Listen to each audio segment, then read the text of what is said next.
Say recording.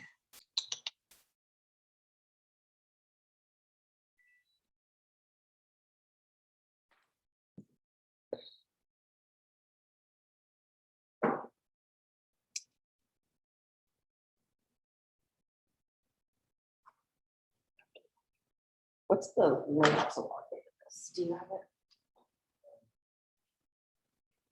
Oh, I don't.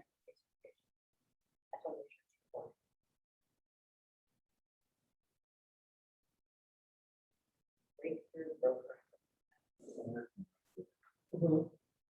Nice. Does it pull the pictures? Yeah, it's an MLS lookup, so you can just change it out. Nice. And then.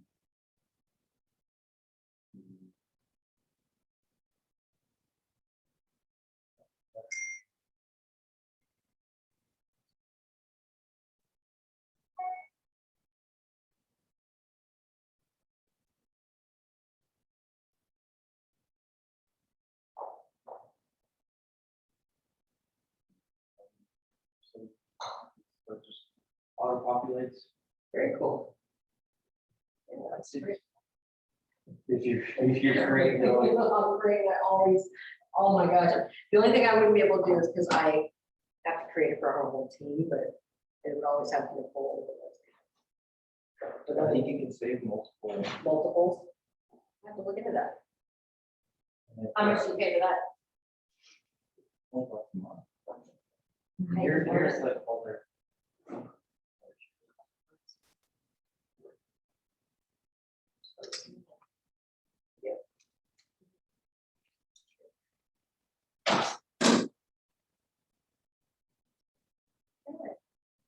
Congrats on your deal. Excited. No, exciting to get stuff going.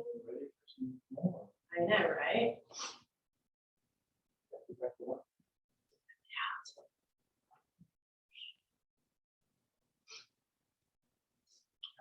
Do you do these little packet things? I mean, Richard showed me his. I think they're great. Like a selling packet or a buyer's packet or whatever. No. Okay. I'm probably gonna, I mean, I have one, but I sent it.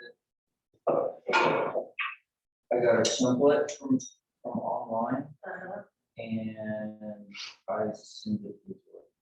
Okay, so that's, yeah, I saw it on our intranet. I got on marketing materials on the intranet and I did get all the templates, you know, and I started working on mine. It's a little harder than I made the changes and everything, but yeah, okay, so that looks nice. It's just like, this is like the prep, like the pre-listing packet. Yes. So you can just send it to them digitally so they can, Yes, and then that's what I need to do. there's links, so like here's a, National Association of Realtors link that goes into it. Okay, that's good. Request a CMA, so you can like keep the one there. Then take you back to my website That's perfect. for plug in information. That's so good. Okay. Yeah, I have a website, but of course, I don't have anything on it. So I have to get maybe Wes to help me do that or something. I was worried about today with the whole thing and how much speaker comes today.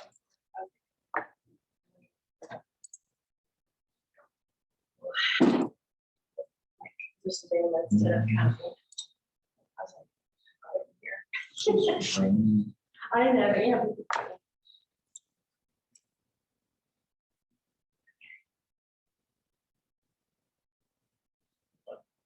I actually like that. why is sharing? Sharing is paused. Why?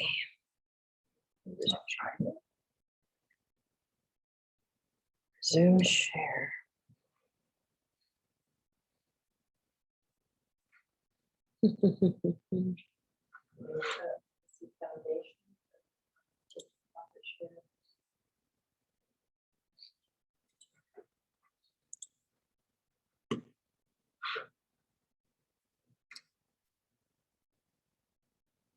try to, yeah, you go on this, it's not giving me this option to join this one. Is that okay if I just join another one?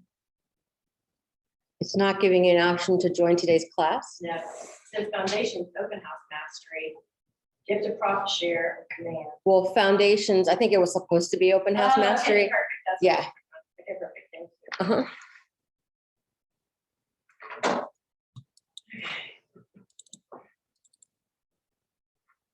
I don't know. I don't know how to share, I guess.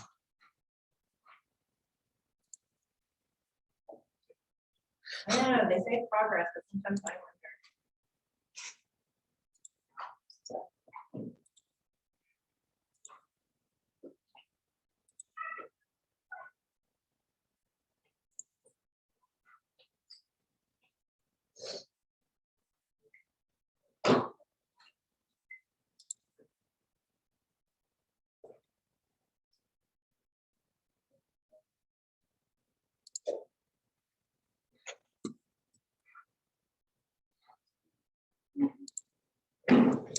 I was sharing the wrong screen. Let's see if that works now. No? Hmm.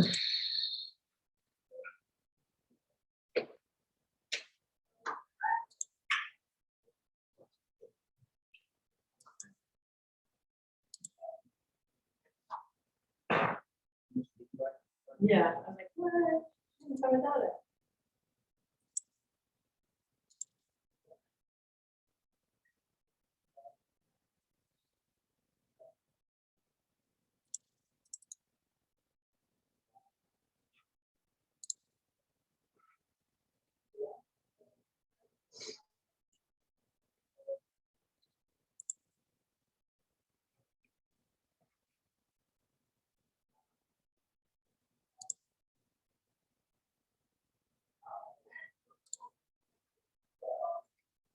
I don't know.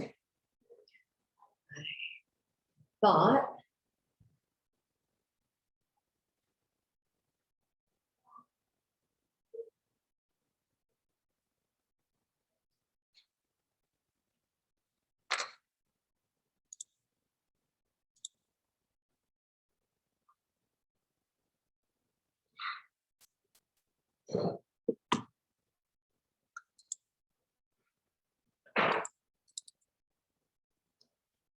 Morning.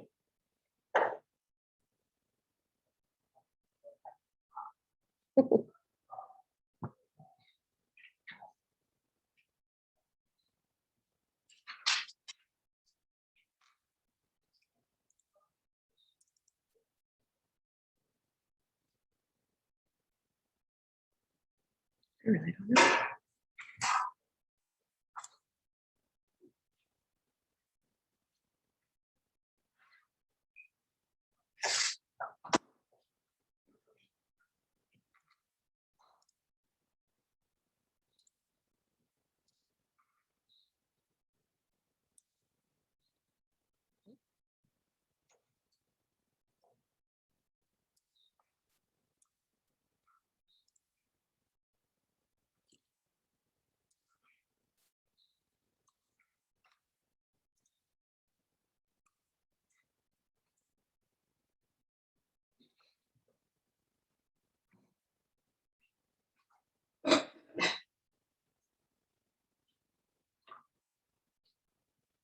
Good morning, how you doing? Good. Right back.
Good morning.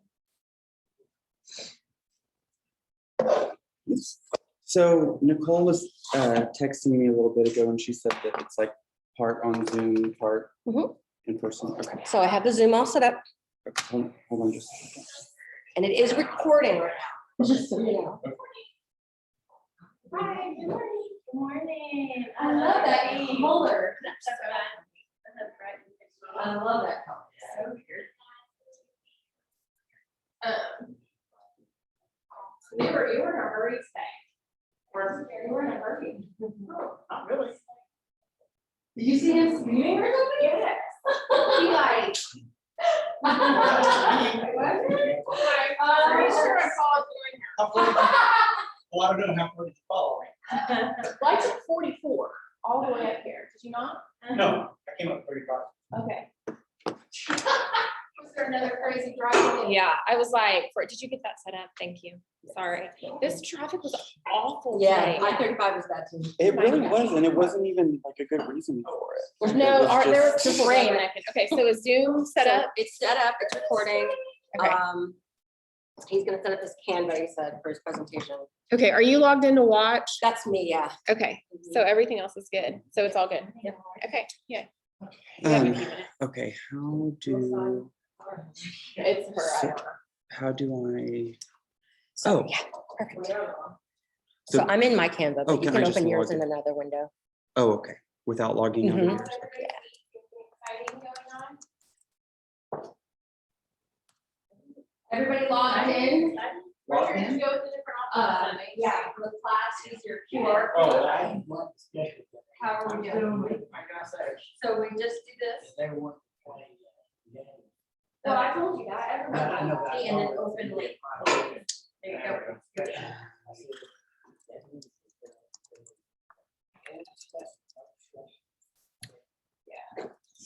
Well, it's good, you go with another one.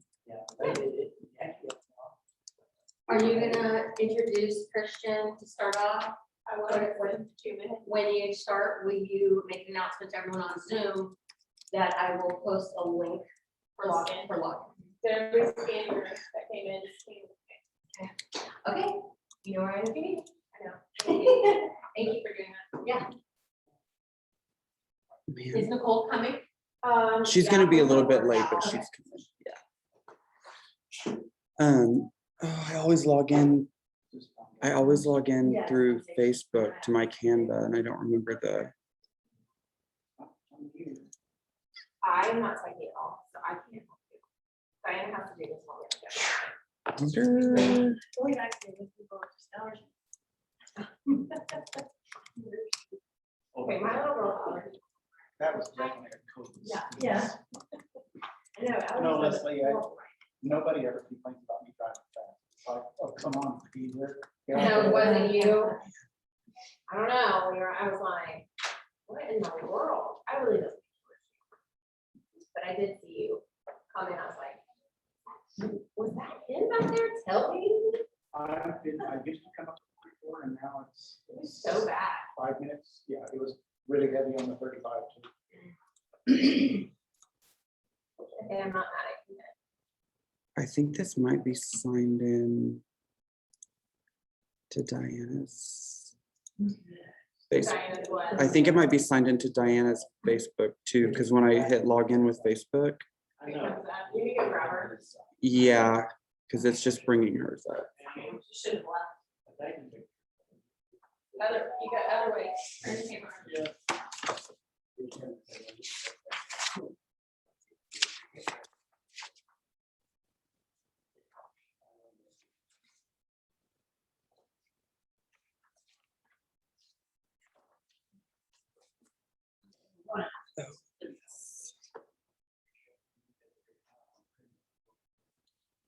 I'll be right back, guys. I just moved this off the Yes. cabin.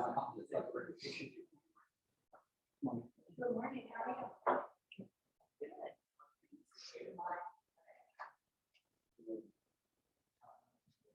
I'll just log out. Yes.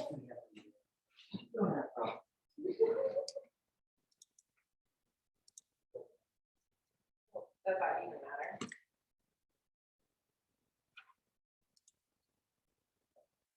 Do you want a camera? Yeah. I can do it. You can add me? Yeah. You can find it. Oh. Okay. That's, you got this 601, 163. We listed it at 185 and sold it at 250. Really? Here. We actually bought it. But he brought the buyer, Oh, you yeah. bought the buyer. I'm so excited.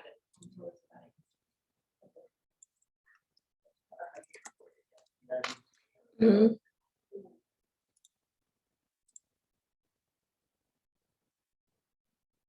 Okay, tell him, I don't know his Facebook, so.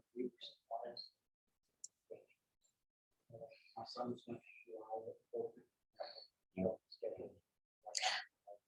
Oh, now I'll see if I can. I had to remember like my log Facebook- out. log Now I'll out see and if I go can to- remember my Facebook. Oh, password. no. I bet I do. It's in your phone, if you can't remember it. So I think we ended up with like different small offers. I mean, we even had like a cash offer that we could go with. We didn't go high enough. He was like, okay.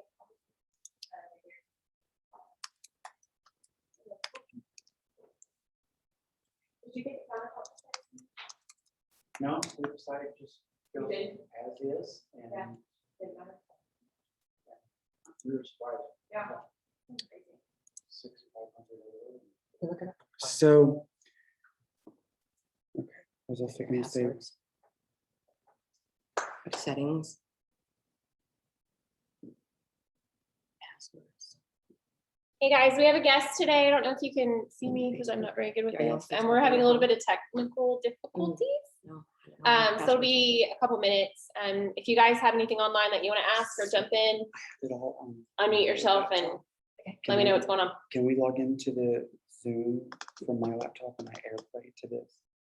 Mhm. Will that- We can, yeah, we can blur do the that. screen? You're fine. Hey, Diana is going to post a link on the, well, are you gonna switch Zooms? Can you just share the presentation to me? And then I'll put it on my Canva Oh, okay. and then Yeah, I my didn't know Canva's that- logging in. Yeah. I didn't know Okay, that so was on this Zoom, if Diana's going to share the link with you guys to sign in. It'll be just a bit, if you guys will do that. What about open houses?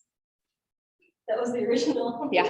Originally, I was talking about open houses today, which are kind of few and far between, but we will move that to another day. We don't have class next Monday. It's Red Day. Did people tell you that yet? Did you know that? Yes. Yeah, golf tournament, go play some golf, go out, hang out. And then the following Monday is Memorial Day, so we will not have class that day either. You're gonna miss some Mondays, which means you'll miss me because I'm moving to Mondays. I'm so sorry.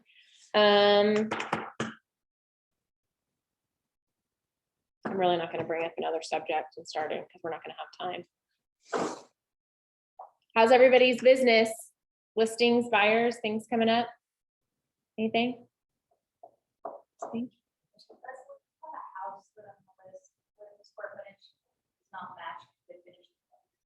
Okay. Yep. Yes. So you can use like a measuring service if you want to do that. Nicole's husband's actually an appraiser as well. So he's a really good resource. If you just say, hey, I need this measured, will you go and measure it? So that's a good option too. I mean, he won't charge you like the appraisal costs. I don't know how much it is. We'll have to ask Nicole when she gets here. She'll be here in just a bit. But he like goes and measure ours if we need it done. It's a lot better to do it that way because some people say whoever finished it was like, oh, it's definitely 400 square feet, but you're kind of guessing. So it's a lot easier to have like a certified appraiser do it. Are you in the Oklahoma City real estate professional page on Facebook? Are you guys in that? Okay. It's super entertaining, but there's actually a whole lot of really good resources on it. It's called OKC Real Estate Professional Page. There's lots of different agents. I think there's like 3,700 agents in Oklahoma on it. You cannot post, just so you know, because you'll get kicked out or you'll get in trouble. You can't post like upcoming listings or buyer needs in that. It's really just a resource. Like, does anyone have a plumber? Who do you recommend for measuring service? And you can also just go in and search that group. So if you're looking for a plumber, you can just put plumber and it'll bring up every post. Main Street renewal, when we had that conversation, you could put Main Street renewal and it'll bring up everything. Bryce just had an ordeal with an appraiser, and he actually went in and screenshotted me where other people have had issues with this appraiser. Well, so it just kind of gives you a lot of feedback. It bounces off of other agents. So it's a really good resource. If you guys aren't on it, try to join it. We've almost got it. Okay. Now Diana. Okay, that's fine. Sorry, guys. Yeah. I am usually not. I am. Sorry, we're still having technical difficulties of no fault of my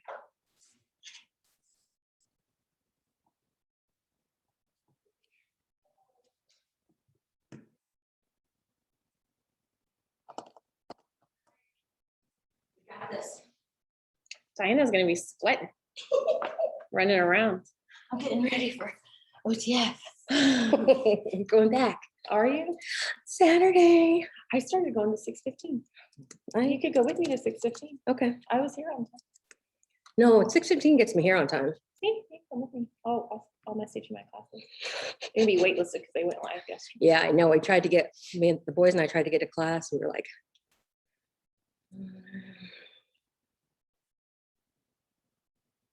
Now, is there a way for me to click through stuff with a clicker? Yeah. we're like, Are huh? you for real? We're probably not. I So mean, if you maybe, hit present, Present. it'll- maybe this Apple thing would work. I don't know. We just click the button like this because they have to see you. So if you're over here, nobody can see you, Okay. which I hate because I like to be over there. Okay, so that should be it.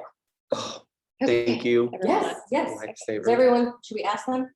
Can they see this? Yeah, will you guys unmute and make sure that you can see the presentation on the screen? We can see it. Great. Thank you. Okay. Okay, we're gonna start. Christian Council is an agent in our office, and he is gonna talk about network your way to a multi-million-dollar database.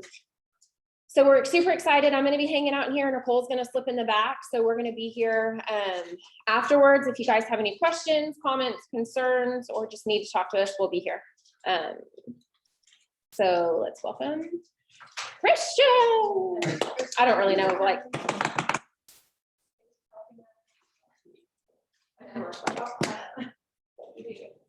Oh, and also, I brought a big bowl of candy for everybody, so just pass that around, some candy.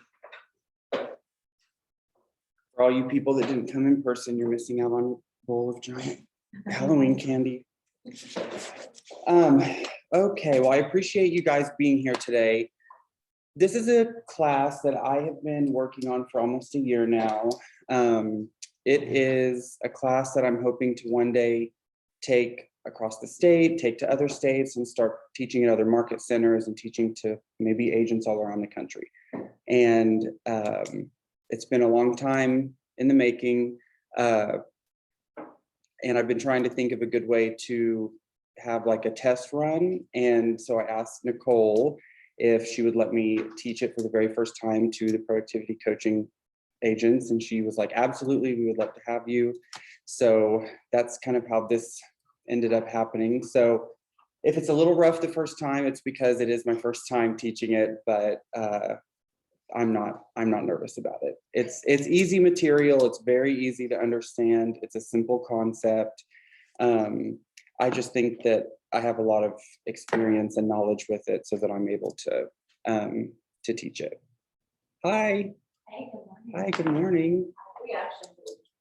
Yeah, I was on the Zoom, so I was like, all right, I got a little bit of time. Yeah, I had some trouble getting the thing signed in, but we got it. Okay, and to everybody on Zoom, Don't hesitate to unmute and ask any questions. Oh God, what did I do? Oh, it's because I clicked. Yeah, don't hesitate to unmute and ask any questions that you might have. So yeah, my name's Christian. I have been in real estate. I'm going on my 9th year. I got licensed when I was 21. So I actually dropped out of college to pursue my dream of being a realtor and haven't looked back in 9 years. I recently got my broker's license, so I'm a licensed broker associate. I was born and raised here in Oklahoma City. I actually started my real estate business in 2013 when I moved to Tulsa. So I moved to Tulsa and started my real estate business there, and I had a business partner. She and I had a 50-50 team. And I did that until I had some big life changes happen at the end of 2015. So at the end of 2015, I made the decision to move back home to Oklahoma City and start my real estate business over from scratch in a new market. So this class is really the method and the tips and tricks of how I built my business to what it is today, starting from scratch in a new market. Even though I was born and raised here, I went to a really small high school. I went to Bethany High School. I graduated with like less than 100 people. So even though I was born and raised here, I didn't know tons and tons of people. So when I moved back in 2015 and started over in real estate, it really was starting over from scratch as far as a real estate business is concerned. So I learned really early on in real estate that your income in this business is directly proportionate to the number of people that you know. And that's why I have it throughout this course, grow your business by growing who you know. Because your income is absolutely directly proportionate to the number of people that you know and that you network with, and the people that you know locally and in your own community. So we're going to zero in on that, and I'm going to share with you guys how I have built a business that just drops referrals in my lap all the time. You know, there are a lot of different ways to lead generate. There are a lot of different ways to lead generate, but this one is what I have found to be the longest lasting, the most profitable, the most consistent. What are some ways of lead generation that you guys have talked about so far in your productivity coaching?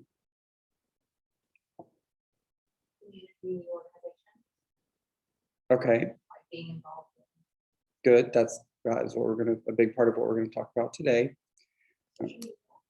Social media, open houses, calling for sale by owners, calling expireds.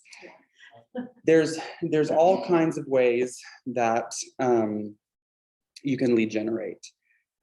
I have found this to be the easiest, and referrals really do just fall in your lap. And I'm going to teach you guys today how to do the right things to get the people that you know and that you've networked with to just give you referrals, and it will feel so easy that it almost feels like taking candy from a baby. And I'm as you have your candy from me.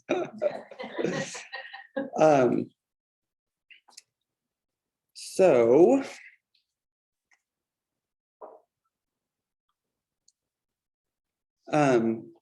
today what I want to teach you guys is who to get connected with in order to receive referrals for life, what to do to become a fixture in your community.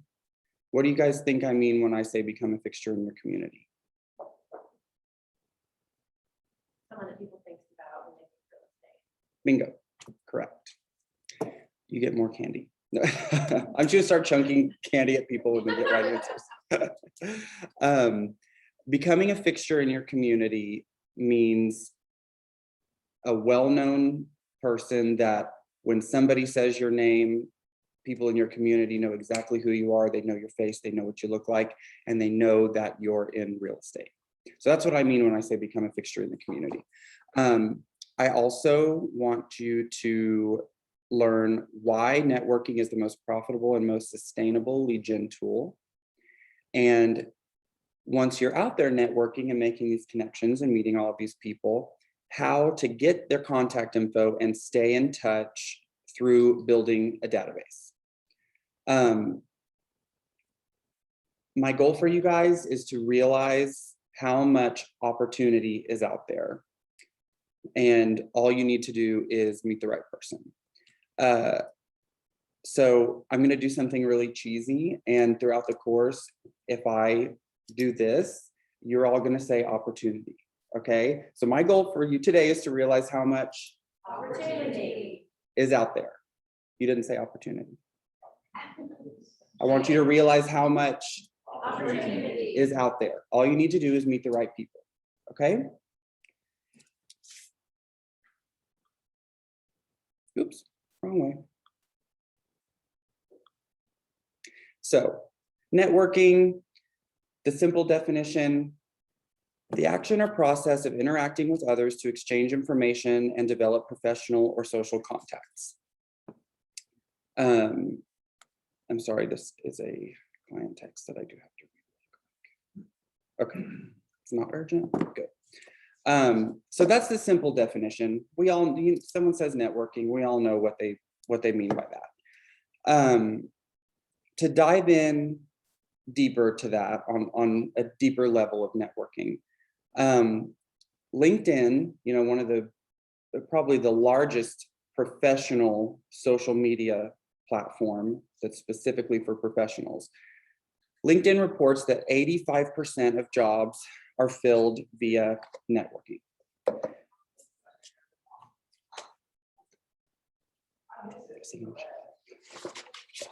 Thank you, Richard. Good looking out. So LinkedIn reports that 85% of job openings are filled via networking. That's almost all. So let's translate that into real estate. Because is taking a listing or signing with a buyer, is that not getting hired? Is that not taking on a job? You're filling a job opening. They need a realtor, they need an agent, they sign with you, they're hiring you. So that is a job opening getting filled. So even though I haven't found anything in writing that says that real estate is, the same percentage, but I think it's pretty safe to say that if LinkedIn says 85% of job openings are filled via networking, it's either that or higher in real estate, as far as the percentage of people that hire an agent based off of networking, someone they know, or getting a referral for an agent from someone they know. So why is networking so effective? What do you guys, what would be your guess? Trust, because there's a level of trust there. Either if they know you, then they know they can trust you, or if someone they know is referring you to them, they know that that person trusts you. That's a good answer. Credibility, it does give you credibility. Hi. He has all the healthy snacks. There's a bowl of candy going around if you want some candy. Yeah, it's right there. Seriously, get you some. I think this was in the $1 million real estate agent, we was talking about people's headspace, and you really only have room in your head for like 2 professionals in different sectors or whatever, that like, Yes. when you think of them, they come to mind. And so I feel like there would be an exposure, being in circles with people. It just Okay, brings you up. I'm going to stop you because you just said it. You just said the one word of why networking is so effective. People. It's the type of people that you meet when you are intentionally out there networking at a high level. It's the people that you're going to interact with that make this such a gold mine for real estate. I know today I had a referral meeting with Northwest Chamber. Now they have 2 realtors. And most of the other realtors also with Keller Williams. That's okay. That doesn't matter. Yeah, I did meet at Mexican restaurant twice a month. Perfect. So we're actually going to talk about that exact type of scenario today. So that's a perfect example of it. But the answer is people. You know, I'm sure you guys have gone over the Keller Williams belief system, Y4C2Ts. The S at the end stands for success results through people. This class is how to get success by results through people. This is that to a T. So the reason that I say it's all so effective because of the people is the type of people that are out there networking, being community leaders, volunteering, people that do stuff like that at a high level. Let's talk about some characteristics of those people. So the people that really network and become a fixture in their community and do all these things that we're talking about at a high level, first of all, they're usually highly motivated people. They usually know a lot of people. They like to connect people. They like making connections and connecting people. And what does that really mean? Giving referrals. Doesn't matter if it's a referral for a plumber, a pastor, or a realtor, it doesn't matter. People that are out there networking and going all the time, fixtures in the community, they love to be able to say, and I'm included in this, it makes me feel good when someone that I know says they need something and I can say, oh, call this person. That is a characteristic of a networker. They love to make connections and give referrals. I mean, I did it a couple days ago to Darian Woolbright in our parking lot. She said, oh, my son needs a haircut so bad. Well, I was up there, open up your phone, sharing my contact for my hairdresser, because I know she's one of the best girls that does men's cuts in the city. And she texted me last night, she made an appointment with her. So people that network a lot love to make connections. They love to give referrals. They want to do good and make change in the community, especially people that volunteer a lot with nonprofits and things like that. They want to better themselves and others. People that network and volunteer and chair a board or a committee for some organization, they are wanting to better themselves, better others, better people in their community. This type of person, the networker that we're talking about, they also want to make new friends and make new connections. So we all know real estate is a relationship-based business. So why would we not make this our job, to make friends with people that have all these characteristics that I've just described? We're in a relationship business. Why would we not want to be around people that are highly motivated, know a lot of people, like to connect people and give referrals, want to do good, want to make change, want to better themselves, want to better others, want to make new friends, want to make new connections? That needs to be your number one goal, is to be interacting with people like this.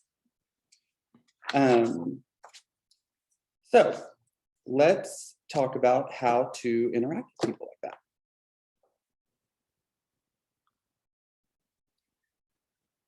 Identify your niche in the community and get involved. My business partner that I mentioned when I started my real estate business in Tulsa, one thing that she said to me when I was just gotten my license, and she had made herself a multi-millionaire by the time she was 40. She was very intelligent, and she knows her stuff. She's written several books that have been published. I knew that anything she said, I needed to listen to it and hold on. And she told me, when I had first gotten into real estate, you need to get rich in your niche. And I know the word it's technically pronounced niche, but get rich in your niche doesn't really have the same ring to it as get rich in your niche. So who wants to say what a niche is, or a niche? Your specialty, your little segment of the market. An agent in town that's very niche is Wendy Chong. Does anyone know Wendy Chong? Wendy Chong, was it in Crown Heights or Edgemere? Exactly. Wendy Chong is the queen of Edgemere, Crown Heights. She probably has at least 50 to 60% market share of those neighborhoods. That's massive. When I lived in Tulsa, my business partner and I, we dominated one of the historic neighborhoods near downtown. We were by far, we by far sold more properties in this neighborhood than anyone else, and we only had 11% market share. We were by far the #1 agent in that neighborhood. So for Wendy Chong to have 50 or 60% market share in one neighborhood, that's her niche. And let me tell you, she is getting rich on her niche. She is, I think, Remax's #1 agent in the state, I think. So when I say get rich in your niche, that doesn't necessarily mean you need to go pick a neighborhood and you need to specify, or you need to specialize in that neighborhood. Your niche can be a specific neighborhood, or it can be a specific segment of people in your community. So what I mean by that is, for instance, there are just under 17,000 registered nonprofits in Oklahoma. There are nonprofits out there for everything you can imagine. So for instance, I'm a tropical bird owner. I have a cinnamon pineapple green cheek conure. If I want to go out and find a nonprofit that gives money to injured tropical parrots, I bet I could find one. So what I mean is, when I say find your niche and get rich in your niche, it's think of things that can make you unique as a person, think interests that you have. It can be, for instance, one of the different 17,000 registered nonprofits. How many of you in here have kids? Raise your hand if you have kids. That's a gold mine. If your kid is in t-ball or soccer, you need to be the realtor for that soccer team or that t-ball team or that community. You need to be hosting the bake sale in your driveway, or getting on the committee that's in charge of organizing the bake sale. You don't even have to host it, but just we'll talk in a little bit about getting on boards and committees and how that can also be a gold mine in this scenario. But that's what I mean by find your niche and get rich in your niche. It doesn't have to be that you specialize in a specific neighborhood, or it just has to be finding your little segment of your life that you can capitalize on in regards to networking. So I want to hear from everybody off the top of your head. What's one thing that you think, I'm going to start with you. What's one thing that you can think of off the top of your head in your life that is something you could capitalize on as far as networking? Okay, so I'm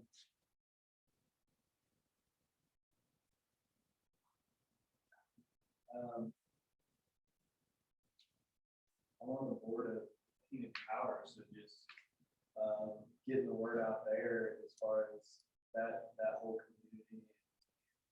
So you're already on a board. Okay, Yeah. love it. You're already on a nonprofit board. Yeah. Okay, amazing. Everyone else needs to follow suit. Okay, Leroy, what's a segment of your life that you could make that your niche? You could own it. I talk to people everywhere I go. Okay, good. I got a lady the other day, I talked to get a sticker for the car wash. Leroy, for all of you on Zoom, Leroy says that he talks to everyone everywhere he goes. So. And that's a niche. Having a big mouth is a niche. I have a big mouth. Get up to get the monthly car wash and handing myself a card. I said, just in case you are thinking about it, he did well. So we chatted for a while. And, No, you remind me of, don't take this the wrong way, but you remind me of my grandfather, that type of personality. He can talk to anyone, make friends with anyone. So, okay, so your niche is more broad. You're just going to talk to anyone that'll listen. Love it. Okay, what about you? Okay, so I'm new to the city. Okay, so new to the city. But what I'm thinking is, I'm pretty active in my sorority alumni kind of group. Perfect. So I can kind of reconnect with those people here. Yes. instead I of- know age, she said, just for you guys on Zoom, what was your name? Lisa. Lisa said that she's very active with her sorority alumni group. I know a lot of female agents that have made a few bucks from their sorority alumni groups. So that's a perfect example. I came out of the school system, so Ooh, that's a great one. What was your name? Danielle. Danielle. So Danielle came out of the school system before she was in real estate. That's a gold mine, Danielle. It really is. I'm not joking. What about you? Your neighborhood. Where you live? Deer Creek Village. No, but Oh. yes, okay, so it lives in Deer Creek Village, but, so I'm just saying, you mean, when you say your neighborhood, you mean the specific one you live in, not one you wanna go farm, but your specific neighborhood that you live in. You should probably be the go-to agent in your own neighborhood. Absolutely, you should be the go-to agent in your own neighborhood. That is a perfect example, and we will talk about one way that I have done that and found a great, easy way to add people to my database from my neighborhood that takes almost no effort from me. So remind me to touch on that when we start talking about neighborhoods later. Okay, How many do you want? well, actually, I think we can skip you because you already said you're a part of a chamber. Northwest Chamber. Shrine, I started Russian Civic Center, Larry, my 46th street, Larry. I love the Lyric Theater. Lyric Theater, I have Apollo Theater. I'm helping with the Orchestra Lake Show House, about 20 something I've done. I can go on, but. Military. Oh, Military community. military community. Mhm. That is a niche and a very profitable one. Was that Diana that said that? She's great in the military. That was Diana that said that? Yes. Diana, military, get reached in that niche, honey. You can make a great living off of making yourself a fixture in the military community as an agent. Do you have any ideas? I knew you were gonna say that. When I have copies of my car, but I have it online, it is up in so many doors, like business cards. I put about 2,500 business cards through this, the businesses, apartment stuff, I have my cards. Mhm. Just open doors, just. Well, that doesn't, so Richard Greenlee said the same thing Leroy does, that he talks to everybody that he can, and I think we all knew that about him. Okay, what about you? So I'm on the board of an organization called New Leaders Council, so it trains and develops. I love that, New Leaders Council. Yeah, you should check it out. It's amazing.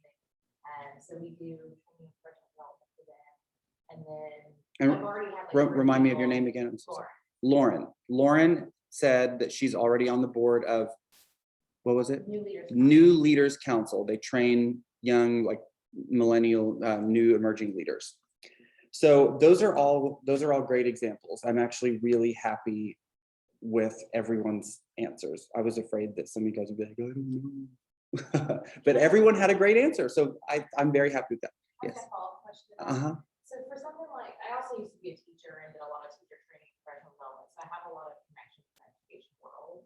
But similar to what you shared, not similar to what you shared, but I have that same connection, but how do you leverage something like that? Because I'm no longer in that world.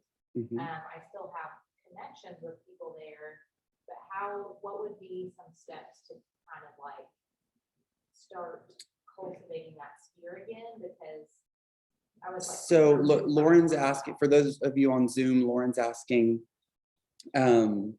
so just like Danielle, she has a background in the school system, but she's saying that she's been out of it for a while. How does she leverage that? And, you know, how does Lauren get back into that and kind of make that her niche? So I'm gonna, like, some of the ways that I'm gonna talk about getting involved and leveraging your contacts are gonna play right into that. But my short answer to that question is finding any way that you can get into some sort of face-to-face or Zoom or get on an email chain communication with any of those people. If you can volunteer at any school function and just get back in there, One of the things that we're going to talk about is you don't even have to go into that kind of situation screaming, I'm a realtor, I'm a realtor. There are much more subtle ways that we're going to talk about leveraging that without having to go in screaming, I'm an agent. So my short answer is find any way that you can get into some sort of volunteer role for an event, a committee, a board, getting on any sort of volunteer email chain that you help make decisions for some event or committee or something like that, are great ways to do that. So that's my short answer, but I think as we go through the class this morning, you'll figure that out as we go. So just some tips that I have when you are choosing a way to go out and network and get connected. Obviously, this one's really simple, but choose causes that you really care about, that you're actually passionate about, because it is really easy to spot a fake. Like, for instance, I do not like cats. I'm not a cat person. No offense to people that have cats, it's just not my thing. They would probably eat my bird anyways. So if I were to go join some nonprofit or some community volunteer organization that was about helping cats, people would probably figure out pretty quick that I was just there to get referrals, because I wouldn't want to talk about cats or rescuing cats. I'd want to just be like, hey, do you need to sell your house? You know, so it's really easy to spot a fake, and it's really easy to spot someone who's just there to get referrals. So choose something that you're passionate about, that you know a lot about, or that you want to become a lot more knowledgeable on, you want to learn a lot more about. And just make sure that you're there to come from contribution. You can't go in with a mindset of going in and taking referrals. You really have to go in with a mindset of bringing something to the table and coming from contribution. Make sure you're there for the right reasons.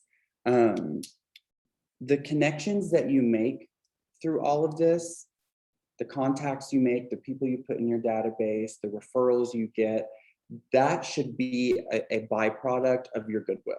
You should be going into these situations for the right reasons, and just knowing that that in itself is going to pay off for you in the end. You've got to go in for the right reasons and be involved with people or an organization that you actually care about and want to do good and want to make a difference. And the referrals will come as a byproduct of your goodwill. Take your passions and your convictions and put them to good use, while also opening yourself up to big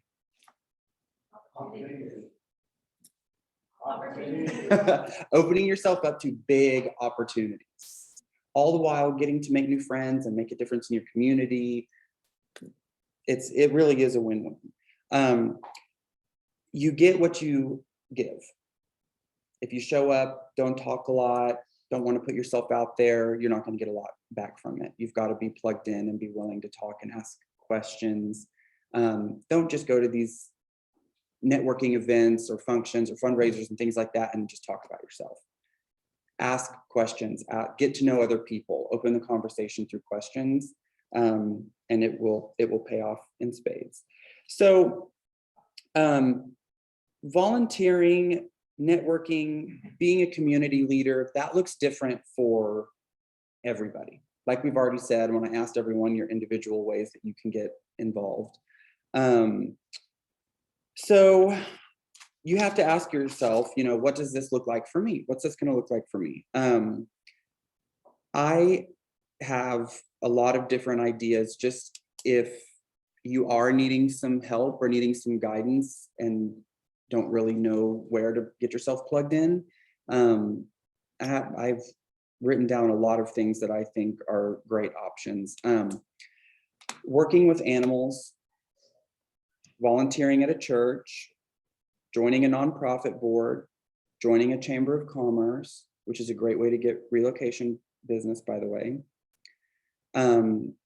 Joining or running a committee for a nonprofit event, volunteering with children, volunteering on a political campaign for a candidate that you like, working with special needs adults, I have a brother that is on the autism spectrum. He will be 17 in about 3 weeks. So he's a year away from being an adult. And I can tell you there are a lot of special needs adults out there that struggle a lot in life. And I'm afraid my little brother is gonna, be one of those people. And obviously I'll never let him fall, but there are a lot of special needs adults out there and organizations that are made to help them. And a lot of people that volunteer to help them, whether it's just checking on them, helping them get their groceries, things like that. That's a really big one that's close to my heart. I'm sorry if I'm getting emotional about it. Volunteering at a retirement home. I did that before. One of my friends started a nonprofit called Senior Step Companions, and people that live in nursing homes whose spouses have died. We would go to she doesn't do it anymore because she got married, and once she married this guy, no one ever heard from her again. But she had this nonprofit that we would go to what's that really nice retirement home by Coral Springs Mall, Epworth Villa. We would go to Epworth Villa, and the people whose spouses had died and they were just living alone in this retirement home, we would go. We had a set time on Wednesday nights, and we would just walk with them. They would just grab our arms or have their walkers next to us, and we would just walk around the retirement home. And the first time I was ever there, this woman whose husband had passed away, her name was Genevieve. She absolutely fell in love with me. And I mean, actually like fell in love with me. She would talk about how I was going to be her next husband and things like that while we were walking. And I would just pet her little wrinkly hand and say, okay, you're so barking up the wrong tree, you don't even know it. But she told me, can I have your business card? I still have like a 3,000 or 4,000 square foot home that's paid off that just sits empty because my kids don't want me to sell it. And I think I need to sell it. And I'm going to tell my kids I want you to list it. The first time I ever went and walked, and I was not doing this all these people already lived in a retirement home. I didn't view that as a business opportunity. I don't think any of those people own real estate anymore. And I've got a listing lead out of it the first time I was there. So volunteering at a nursing home, retirement home, being a door greeter at an art show, kids, soccer teams, marching band, choir, elementary school drop-off line. Nicole's here. Side hustle. A side hustle. I didn't even think about it. I should have said, I sell iPads and iPhones just on the side to get out of my last job. Oh my gosh. Supplement the income. And so now I'm just literally selling so that I can pay people my car. You have a house to list. I've got multiple listings. Remind me of your name. Joey. Okay, so Joey said side hustle, which is a great example. He sells iPads and iPhones on the side. Just to kind of echo that, I have gotten business from selling my old crap on Facebook Marketplace. I've gotten buyers and sellers from selling my old crap on Marketplace. Yeah, that's the only place I sell. I mean, really, you would be surprised how much business is out there with selling used furniture, because a lot of people, guess when they buy furniture? When they're buying a house or selling. So your side hustle, great example. Selling old crap on Marketplace, great example. My point is nonprofits, schools, churches, organizations, they need volunteers and leaders. There are organizations out there full of great people that are desperate for more volunteers and someone to step in some sort of leadership role or even just an organizational role. That doesn't mean you have to go out and volunteer to be the president of a board.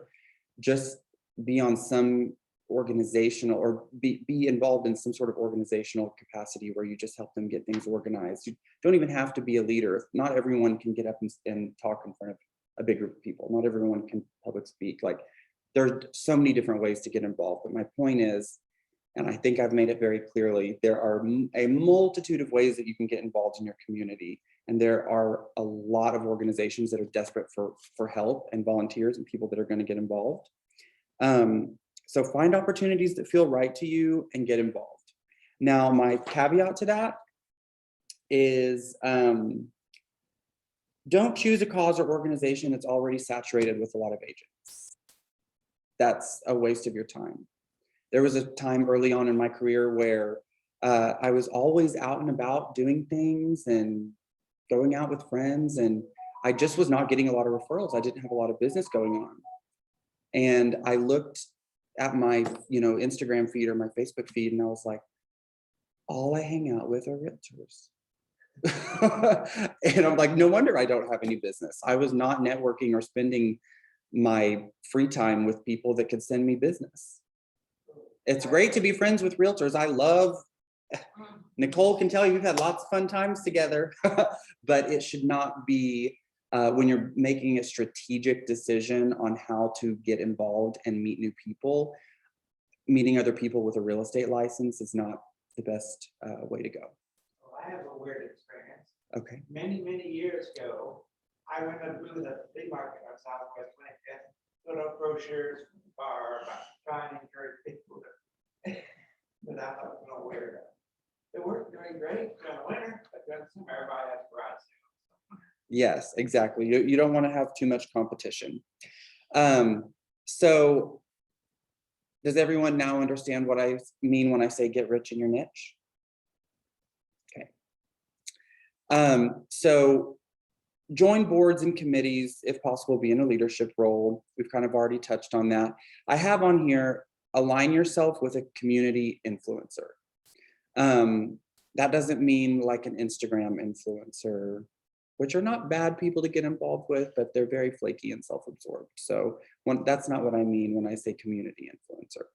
A community influencer is someone that is a go-getter that you see that's out all the time, someone that you see at every social gathering, every charity event, someone who's always posting pictures out at different events, and you seem like, or you think, man, this person seems to know a lot of people, and they're always at all these different events out in the community. This is how I built a huge network within 1 year of moving back to Oklahoma City and starting my business over in a new market. This is how I built a database in 1 year that still feeds me business monthly. Now, of course, I've added to it over the years, but aligning myself with a community influencer has made me hundreds of thousands of dollars, and I can all trace it back to one person that I met. And I'm actually going to trace it back, and I'm going to demonstrate how the things that I'm talking about and the things I'm teaching you have directly resulted in hundreds of thousands of dollars worth of income for me. So when I say a community influencer, for me, it was finding a Shannon and a Peter. Shannon was this girl that I met that was out at every charity event. It was actually nauseating. She had in her Instagram bio at one time that she was a philanthrobabe. Gag. But she was out at every event you can imagine. She was on the board for Dress for Success. She was, all these different things. She was on it. And I had just moved back from Tulsa, starting over in a new market, didn't know a lot of people. And I just met her, and she was always going out. She would text me and invite me to things, and I just started going out with her. And she invited me, or she introduced me to a friend of hers named Peter, who is a financial advisor here in town. And they are both people that I would consider community influencers. People value when they make give a referral or make a recommendation for someone, people listen because they know so many people.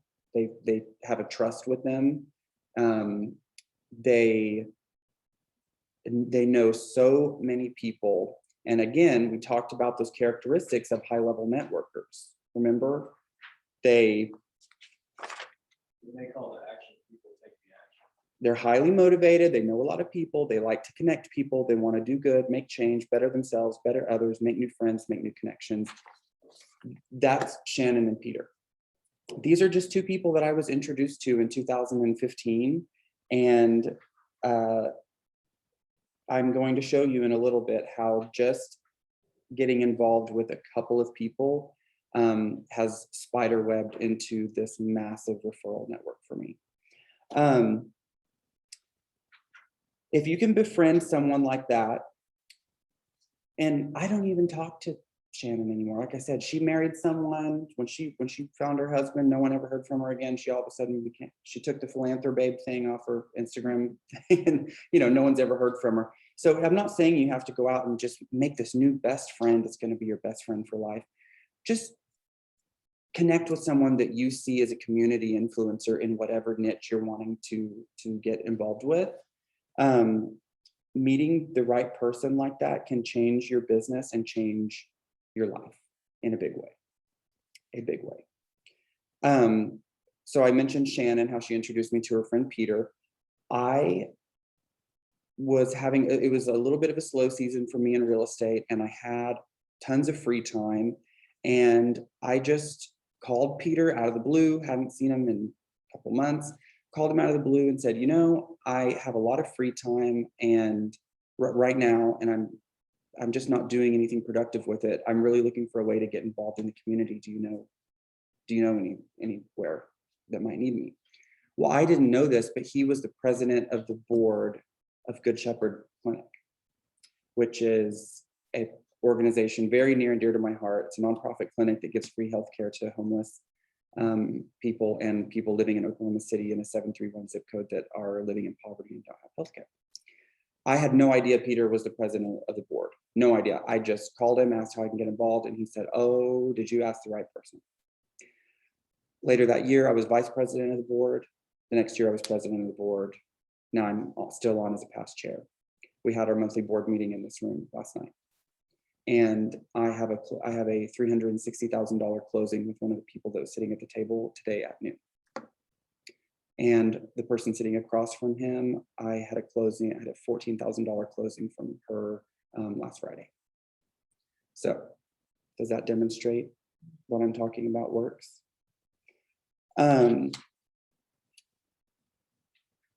So you have to ask yourself, of course, how much time am I willing to commit to this? It's easy to overcommit and underdeliver, and that's not a good look.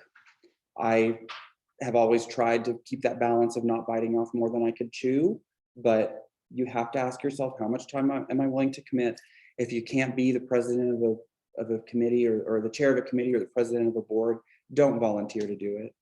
We just had someone volunteer to be the president of the board this year, the sweet young girl that works at United Way. She held one meeting and then quit on us. And the entire board is just in disarray now. And they tried to ask me to be president again. I said, no, thank you. I did my time, but don't do that. Don't overcommit, don't go out there and think, oh, I'm gonna network and I'm gonna do all this and meet all these people and run this organization, run this board and run this committee. If you can't do it and you're not going to follow through with it, don't volunteer to do it because people will end up hating you.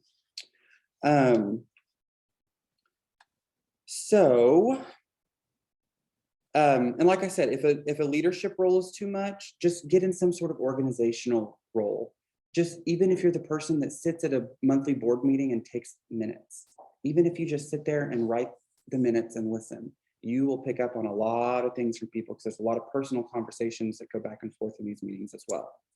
Be the person that takes the minutes. All you do is write down what people are saying and then email the copy to the president after the board meeting so that they can use those minutes to make next month's agenda. An organizational role is a way that you don't have to put yourself out there. You don't have to be a leader, a public speaker, things like that. You don't have to do that. Just be in some sort of role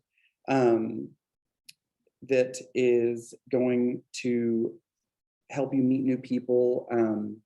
Even if it's just emailing the minutes to someone.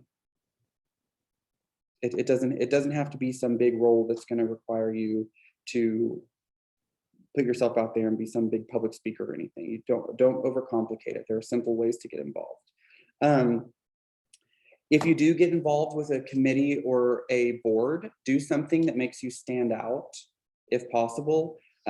My thing, and the reason why people have always come to my board meetings, I've never had low attendance at any of my board meetings. I would bring wine and snacks to every meeting. And I would go to Trader Joe's, I would buy 3 or 4 bottles of $3 or $4 wine. I would buy a bag of peanut butter filled pretzels and a bag of sesame seed sticks. And I would dump them in a bowl and I would have the bottles of wine here before every board meeting, still do it. But yesterday it was a box because I was feeling cheap. But I brought boxed wine to the meeting and every person that walks in, because our board meetings are at 5:30 p.m. Every person that walks in when they see the wine and the snacks, I can see the sigh of relief in them because they're like, this is not some uptight board meeting. This is not some, they walk in and I've made it a relaxed environment where people are actually excited to come. They know, oh my God, Christian's gonna have wine and snacks. Sometimes I have a little music playing in the background. I've just made it an environment where people want to come after work. And again, I'm gonna show you in a minute how connecting with that community influencer in 2015 has spiderwebbed into me getting involved with that organization and has given me this massive referral network that just drops business in my lap. I don't even have to ask for it. So use these opportunities to gather contact information and add these people to your database.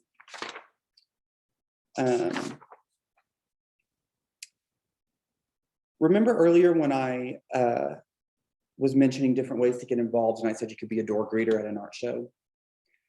That is on that list because when I was selling real estate in Tulsa, I went to this little art gallery downtown for this art show with a friend of mine, and there was a guy standing at the door.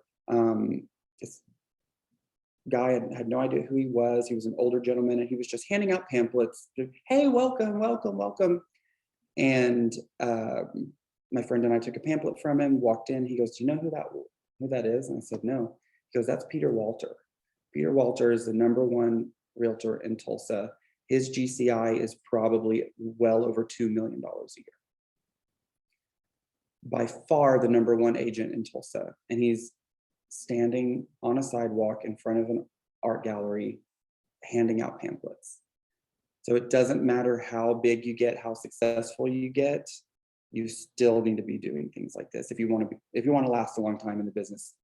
This, as big tech continues to take over more and more, relationships are going to become so much more important. So it really doesn't matter how successful you get. Nicole, you should be handing out pamphlets at an art gallery. And then my friend said, or basketball games, yes, anything. But then my friend said, you know whose art gallery this is? It's Cookie Kaiser's. I said, who's Cookie Kaiser? He said, it's George Kaiser's wife. George Kaiser is the founder of Bank of Oklahoma, probably the richest man in Oklahoma. So the #1 realtor in Tulsa, who makes millions of dollars a year, and will probably still continue to do so, is handing out pamphlets at a billionaire's wife's art gallery. Is that networking at a high level? Yes. One thing that I have had a lot of success with, and just a tip that I want to give you guys, is if you get involved with a nonprofit or anything that you're going to help organize or plan an event for, get on the organizational committee for that event and volunteer to help with the Eventbrite or whatever software that they're using to send out the invites. I chaired an event last year for Good Shepherd Clinic called the Good Sip. It's a happy hour event that raises money for the clinic. I volunteered to be the chair of the committee for that event. And so I have to log into the Eventbrite. I think I had almost 200 people show up to that event, and every single person purchased a ticket through Eventbrite. And what do you have to put into Eventbrite when you sign up?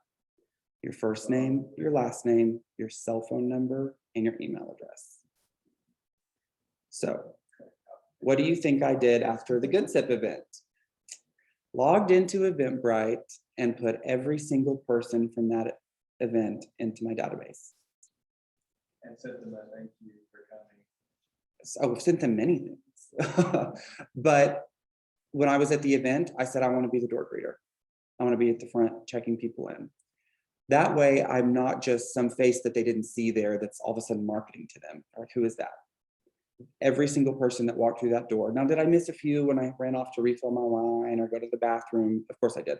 But for the most part, every person that walked into that event saw my face and acknowledged me, looked me in the eye and said hello. So for me to go, and that's a have met. That is a have met. Did we meet for 2 seconds? Yes, that's a have met. We've looked each other in the eye and said hi, and I have all your information. So you're going in my database. I have a question about that though. Yes. Don't you think it's a people actually start marketing real estate to them?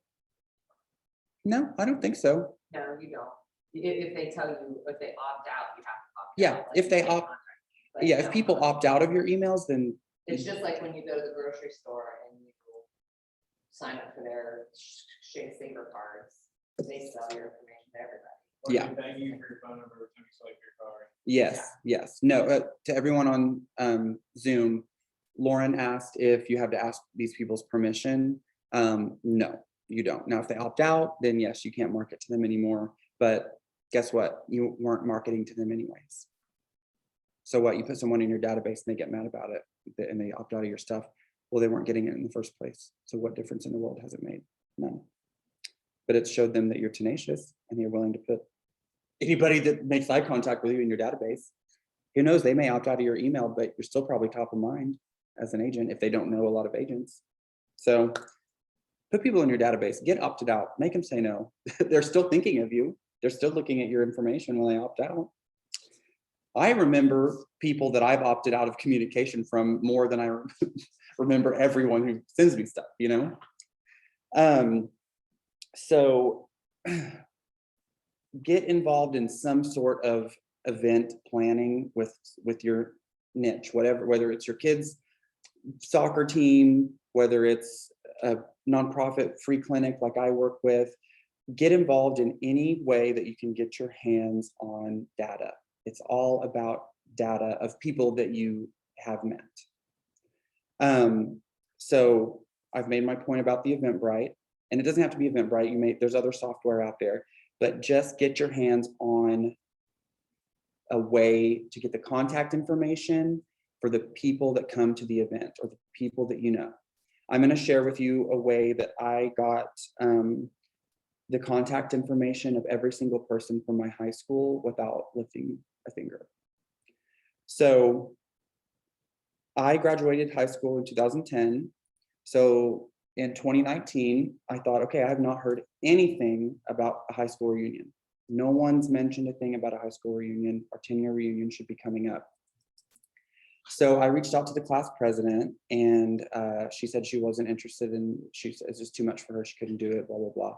She's like a part-time bartender, so I'm sure she's so busy, but she didn't want to do it. So I said, okay, I'm going to put together a committee, a 10-year high school reunion committee. And I reached out to 6 or 7 of the most well-connected people that I know from my high school class. And they were this type of person that we're talking about, the high-level networker. They're highly motivated, know a lot of people, all those characteristics that we talked about. I intentionally reached out to people like that because obvious reasons. So I invited them over to my home. I had wine and snacks, of course. Got to make it enjoyable for people. And we formed a committee. I went through, opened up a yearbook, took our class, put everybody's names on a spreadsheet, and divided it into 5 chunks. I said, you get A through C, you get D through F. I assigned to 5 different people a chunk of the roster, basically, for our high school graduating class.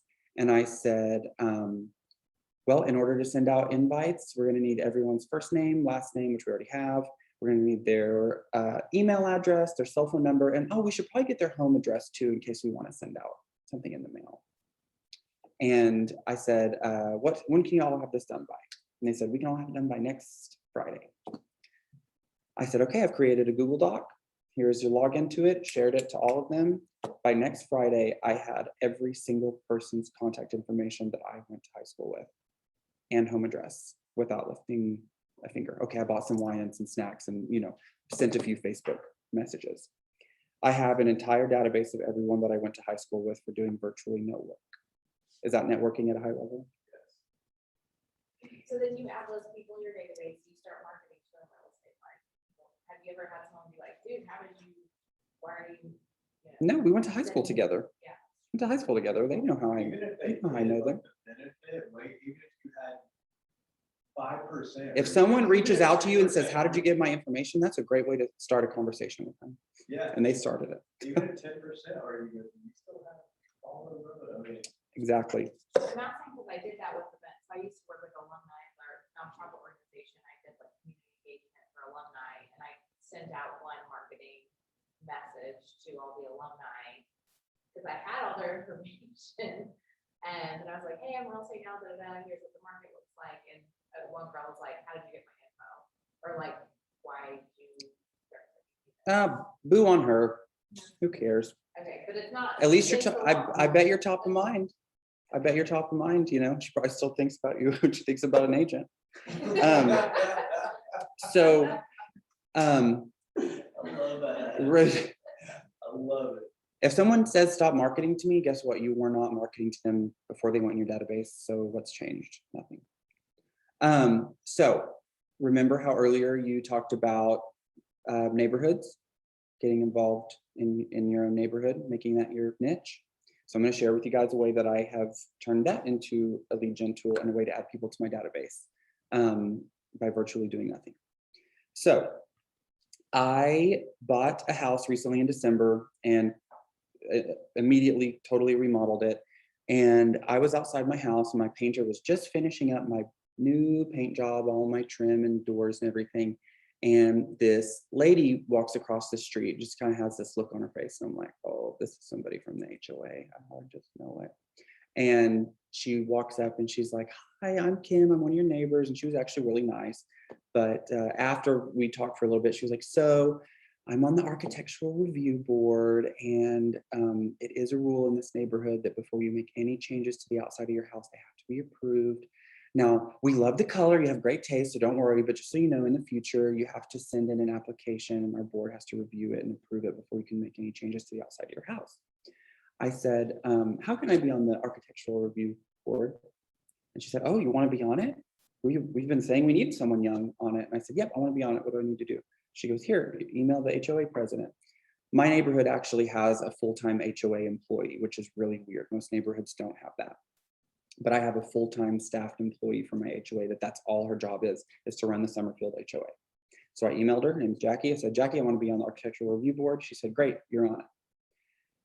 Any person in my neighborhood that now wants to change anything to their house has to send an email to the HOA president, and the HOA president literally hits forward on that email and sends it to all of us on the architectural review board. I get 2 to 3 requests a week for approving a roof shingle, because lots of roofs are getting replaced right now. New trim paint, things like that. Well, what's usually on someone's email? Their signature with their name, their job title, where they work, their cell phone number, their email address. So anytime anyone in my, Why are you painting? Are you moving? No, that's what Me? I'm saying. Oh, That's yeah. what you have to- That's what's something you could ask them. I was like, no, I just bought it. I'm not moving. So not only do I now have all of the board members' contact information, because anytime you join any sort of email communication list, you get everyone's contact information that's on that committee or that board or that, you know, that HOA, whatever it is. And every time I reply to them, guess what is on my email signature? My big logo, that is my initials that says Christian Council Real Estate underneath it. And underneath that, it says licensed real estate broker, Keller Williams Realty. It's got everything real estate on my email signature. So every time I reply to someone that's on the Good SIP committee that I chair, or the board for Good Shepherd Clinic, or my architectural review committee, plus the person who's applying, they are getting a subtle reminder that I'm in real estate. And yeah, a lot of those people I haven't met yet, that's fine. And maybe I'll never meet them. But when I do meet them and I say Christian Council, it's all gonna click in their head. And it's just gonna bring me top of mind because of these subtle little email reminders. And if you really do this at a high level, you will get put on email lists of people that are just gold mines. The president of Good Shepherd Clinic will send emails to their highest net worth donors on a somewhat regular basis. And I can't tell you how many emails I've been copied on that have multi-millionaires, people that own dozens of rental houses in Oklahoma City, people that own $1 million homes in Nichols Hills. I have been copied on email communication and been given so many people's contact information that I didn't even ask for. And they are well-connected, high-level networkers. The more plugged in and the more you do this, the more stuff will fall in your laps. Oh, I can really get going, can't I? So I've talked about helping to organize an event, getting onto the Eventbrite, getting the contact information for the event attendees, a high school reunion roster, HOA contact lists. So have I given you guys some good ideas where there's a lot of, oh my God. Opportunities. Yes, there's so much opportunity out there, and I hope that that is coming through to you guys. Now, I promised that I wouldn't go past 9:30, so it's 9:12. So I'm gonna keep moving. I'm sorry. Yeah, someone needs to fix that clock. We started at 9. I promised I wouldn't go past 10:30. It's 10:12. Thank you, Nicole. Never underestimate the power of one contact. So I'm going to demonstrate to you guys. Oh, I forgot I had a slide for this. Look, everybody, help organize events. Use tools like Eventbrite, high school reunions, neighborhood HOAs. I completely forgot I had that slide. I told you it was my first time teaching this material. So remember how earlier I talked about when I first moved to town, started my business over in this new market where I didn't know a lot of people. I aligned myself with a community influencer. Remember? So I say never underestimate the power of one contact. I'm going to show you why I say that. So Shannon is the one that I met, always out and about, always at all these events. I start going to all these events with her. I meet 3 of her friends, Brianne, Cole, Peter. These are people who are out all the time. This guy, not so much. I ended up introducing them. They're now married with a child. No, not through an email. It was in person. I had a few glasses of wine. I'm like, you should meet. So I meet Shannon. She introduces me to Brianne, Cole, and Peter. I get contacted by someone that I met at an event with Peter. Her name was Whitney. Shannon didn't even like Whitney. They were not even friends, but I met Whitney at an event. She remembered I was in real estate. I get a Facebook message from her one day. Hey, I'd like to buy a house. You want to be my agent? Sure. I sell her a house. My gross commission was $5,000. A year later, she meets a guy, marries him, moves to a different state, calls me. Hey, can you sell that house you sold me? I'm getting married. I'm moving. Sure, I can. List her house, sell it, another GCI, $5,000. Brianne introduces me to her friend Becca. Becca is getting a divorce. Becca calls me, and her husband had listed their house already with an agent, but she wanted to choose her own agent to buy her next house, of course. Hey, I met you with Brianne that one time. I found a house I want to look at. Can you go show it to me? Sure, I can. So I sell Becca a house, my GCI, $5,200. I go to take Becca her closing gift, bottle of champagne. Stop by the house while she's unpacking. Because guess who normally comes to help when you're unpacking? Parents. So I show up, her parents are there like I knew they would be. Her dad just happens to be the CEO of the cattle stockyards. I walk in, give her a bottle of champagne, say, you know what? I'm gonna help you unpack. Let's crack this champagne open and let's start unpacking. Her dad walks up to me as we're unpacking and says, "You're the first realtor I've ever seen help their client unpack. I want to move and buy a house. Will you list my house and sell me my new one?"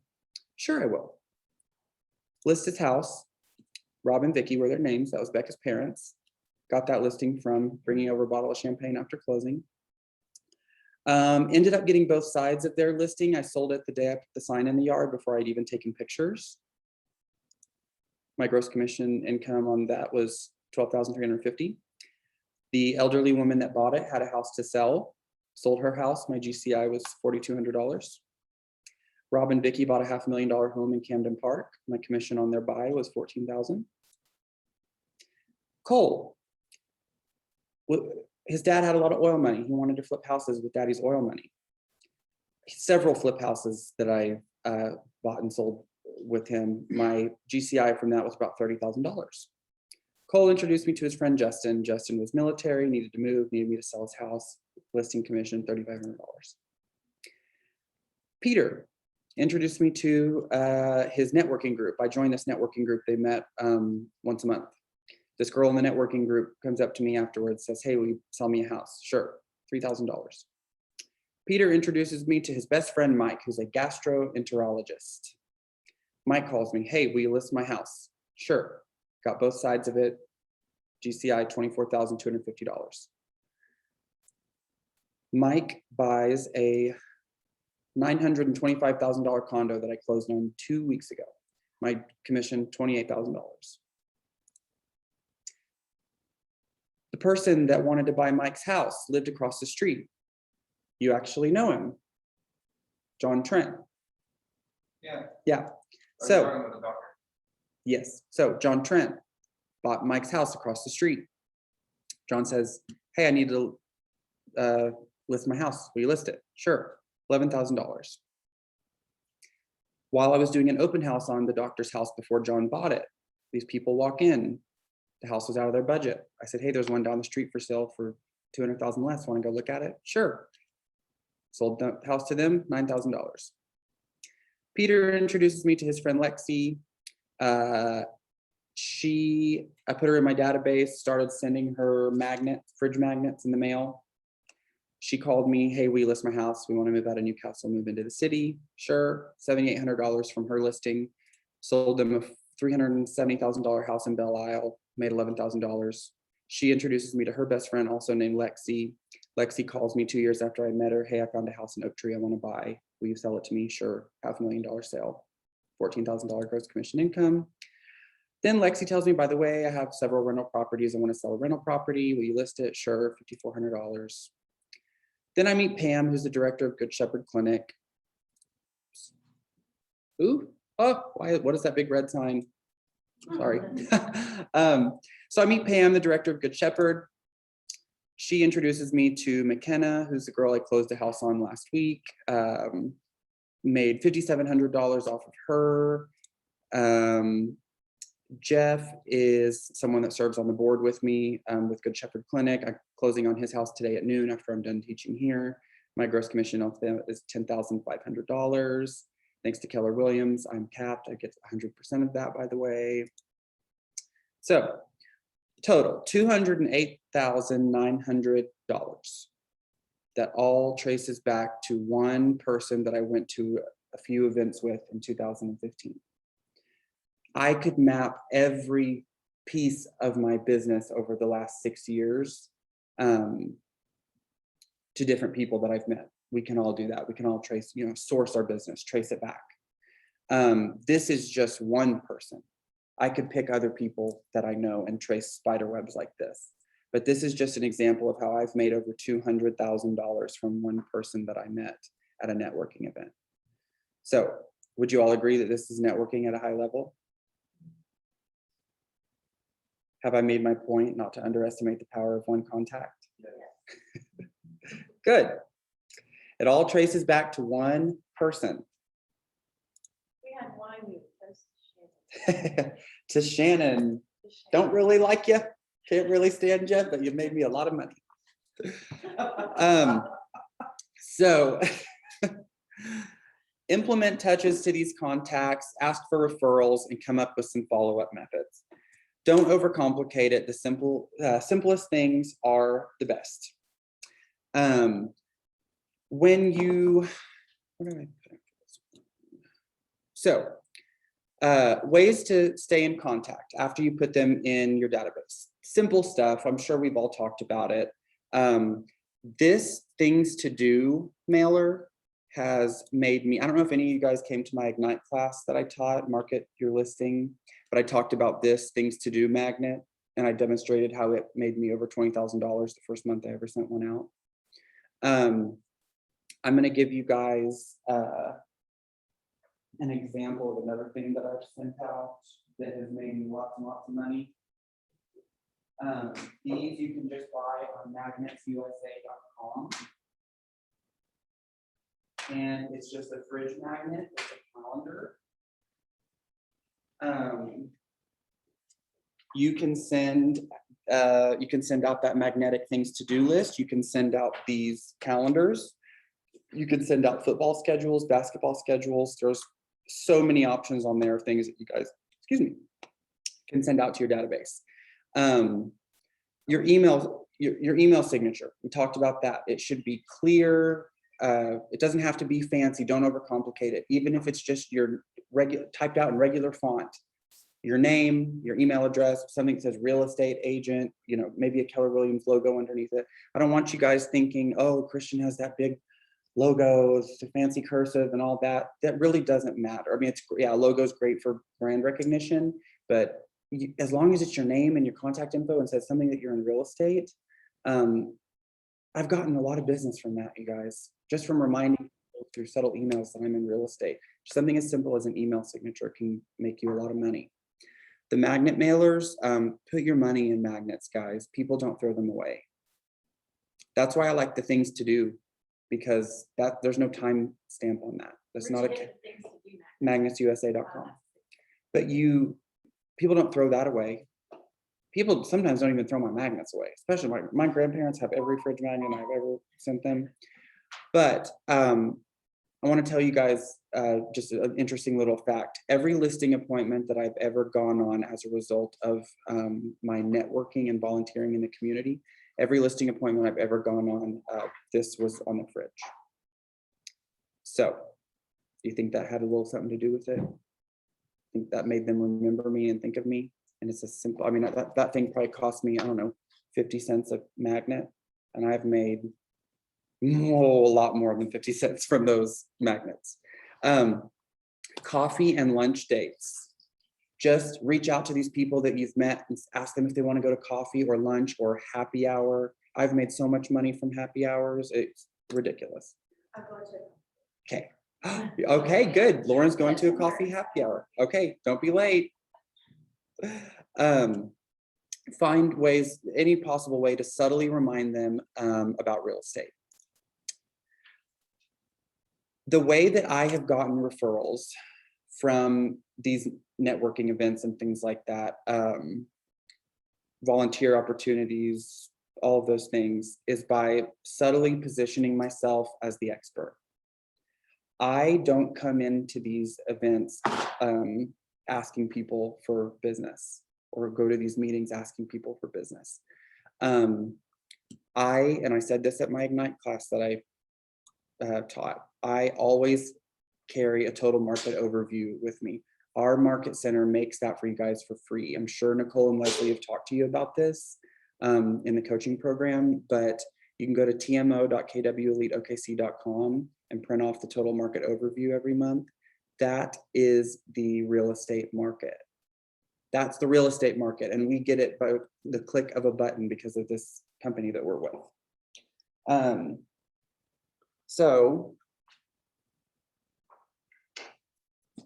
all I do before these events, before a board meeting, before any type of networking event, I have a folder in here that just says real estate market. And it's just full of a bunch of total market overviews. And if you will just look at this and look at, okay, houses between 300 and 350,000 are selling in an average of, 6 days, or whatever the total market overview says at that time. people at every event, when they know you're a realtor, people are interested in real estate, they're gonna ask you how the real estate market is. And you can be that typical realtor that goes, oh, I'm so busy. It's so busy right now, I can barely breathe. Or you can say, it is so crazy right now. Every house between 300 and 350,000 is selling in 6 days. That what makes more of an impact? I'm so busy. Or actual valuable market data that shows that you know what the heck you're doing. Facts. I use that, I want to use that a lot. And Good, Richard. my sellers, I go over and make sure you understand the market, buyers and then, I've got about 12, 15 people right now, I'm sending to every month. Good. Down their stuff. Good. Keep it up. So I don't go into these events asking for business. People pull me to the side afterwards and say, will you list my house? I want to buy a house soon. Will you show me a house? Hey, there's this house down the street from me. I'm renting. I've really been wanting to look at it. Would you mind showing it to me? People act like they're putting me out after these meetings and networking events. They act like they're putting me out by asking me to go show them a house. So of course, you guys know how to ask for business, you know how to ask for a referral, but that's the beauty of this lead generation approach, is if you do it well and you do it right, people will come to you and ask you to be their agent time after time after time. Like I said, I'm gonna go make $11,000 after this from a guy that I met by just joining a board. And he was like, hey, I've been thinking about buying a house. Would you want to be my realtor? I was like, yeah, sure. Can we talk about it? And he's like, yeah. So I asked him a little bit, I'm like, yeah, where do you want to look? What's your budget? And he's like, I want to do up to 400,000, but no more, but it'll be cash. So $400,000 cash buyer that approached me and asked me to be his agent because I positioned myself as the expert in some board meetings. So, 3 things I want you to remember. The goal is to make connections, meet people, and get data for your database. If you're meeting people and not adding them to your database, you're wasting your time and you're losing out on a lot of money. Don't ever underestimate the power of one contact. I just showed you how I've made $200,000 off of one person that I met 5 years ago. And that's just one person. I could spider web hundreds of thousands of other dollars to other people. The fortune is in the follow-up. If you don't put these people in your database and follow up with them and send them things in the mail, like we've talked about, you're missing out on a gold mine. The fortune is absolutely in the follow-up. So, your action steps after this class. I hope that you guys will really put some thought into this, define your networking niche, get rich in your niche. I want that for all of you. How will you get involved? What does that look like? Are you going to be able to just go to one meeting a month and not serve in any type of leadership role? That's okay. I just want you guys to do what you can. Don't overcommit. So how will you get involved? What organization am I going to get involved with? What chamber am I going to join? What networking group am I going to join? Don't join one that's oversaturated with realtors. Get their info and put them in your database and stay in touch with them. And step 4, so I put ask for referrals and position yourself as the expert. Position yourself as the expert and the referrals will come. But also keep in mind, I've been on the same board for 3 years now. It's the slow game, you guys. This is building a database that's going to feed you business for the rest of your life, but it doesn't happen overnight. You have to be consistent. You have to maintain contact with these people, put them in your database. Don't let them forget you're in real estate. Position yourself as the expert, carry the total market overview. If I know that I'm about to walk into a board meeting where the average person's home in there is probably worth $750,000, I'm going to look at the $750,000 section before I walk into that meeting. Because if you walk in there, someone is going to say, how's real estate? I've heard that houses are selling over asking price. It's just crazy. And if you say, yeah, houses around 750,000 are selling for like 770 right now in like 3 days. Probably don't say like as much, but you know. Position yourself as the expert, show them you know the market data, try to tailor it to the people that you're in the room with. If you know people that are in my database, I know where they live. I've got their address, I send them crap in the mail. So if you know where they live, you know what their houses are probably worth. Look at those segments before you walk into a meeting. Questions? It's 10:31. I'm actually very proud of myself. You just added 4 people? Woo! That's what I'm talking about. And like 4 or 5 people on the board. That's what I'm talking about. Questions, comments, concerns? I hope your minds are buzzing with ideas. This is my first time ever teaching this, and it's my experience. It's my raw material. I hope it's been helpful. Does anyone on Zoom have any questions? Christian, that was great, man. Really helpful. Appreciate it. Thank you. Is that Mac? It is. Hi, Mac. Thank you. I'm glad that this was valuable. I don't want to waste anybody's time. Thank you very much. I'm gonna end that on there real quick. Okay. Okay. Thank you, Christian. You are welcome. I hope this was helpful, you guys. Oh, All right, we're gonna disconnect online and then we'll upload this afternoon. Thanks, guys. Thanks, Christian. Yeah, thank you, Christian.